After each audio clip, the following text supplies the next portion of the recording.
அது மட்டும் இல்ல, எங்கெங்கெல்லாம் முதியோர் வசிக்கிறாங்களோ அங்கெல்லாம் குறி வச்சு அவர்களை சின்ன பின்னமா வெட்டி கொலை செய்கின்ற காட்சி பார்க்கிறோம். இந்த ஆட்சி வந்த பிறகு எங்கெல்லாம் முதியோர்கள் தனியா வசிக்கிறாங்களோ அங்கெல்லாம் பார்வையிட்டு அங்க போய் அந்த முதியோர்களை தாக்கி அவர்கள் அணிந்திருந்த நகைகள் வைத்திருந்த பணத்தை எல்லாம் கொள்ளையடிக்கின்ற காட்சியை நாம் பார்த்துட்டு இருக்கிறோம்.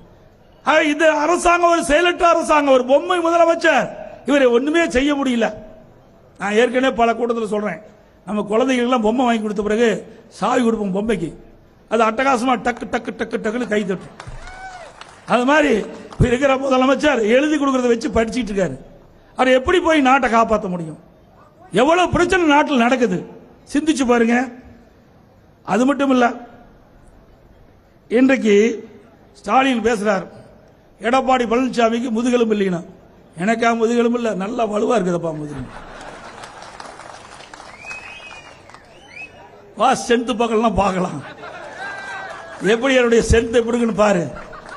நான் எனக்கு முன்னால அறிவிச்சவர் சொன்னா, நான் ஒரு விவசாயிப்பா, கடுமையா உழைத்து விவசாயம் செய்த உடம்பு, வெயிலையும் மழையிலையும் இருந்து பழக்கப்பட்ட உடம்பு, ரத்தத்தை வேர்வையாக மண்ணிலே சிந்தி உழைக்கின்ற விவசாய குடும்பத்திலே பிறந்தவன் நான். ஸ்டாலின் அவர்களே, நீங்கள் பேசுவது ஒரு முதலமைச்சராக இருந்து பேச வேண்டும். எதை பேச வேண்டும் என்பதை உணர்ந்து பேச வேண்டும். ஒருவரை கொச்சப்படுத்தி பேசினால் நாங்களும் ஒரு எல்லை வரைதான் பொறுத்திருப்போம். நாங்களும் பேச ஆரம்பிச்சா முடியல, மோசமா போயிடும்.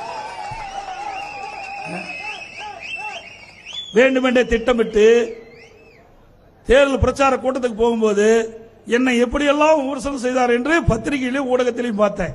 நான் அதுக்கெல்லாம் கவலைப்படல. ஒரு அரசியல்வாதி என்றால் இதெல்லாம் கிடைக்கத்தான் செய்யும், ஏச்சும் பேச்சும் வரத்தான் செய்யும். ஆனா அதுக்குன்னு ஒரு லிமிட் இருக்குது, அதுக்குன்னு வரையறை இருக்குது.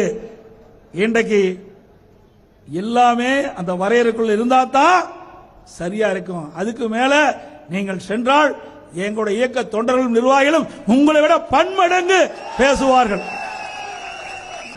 செய்திகளை உடனுக்குடனும் துல்லியமாகவும் தெரிந்து கொள்ள சப்ஸ்கிரைப் பண்ணுங்க.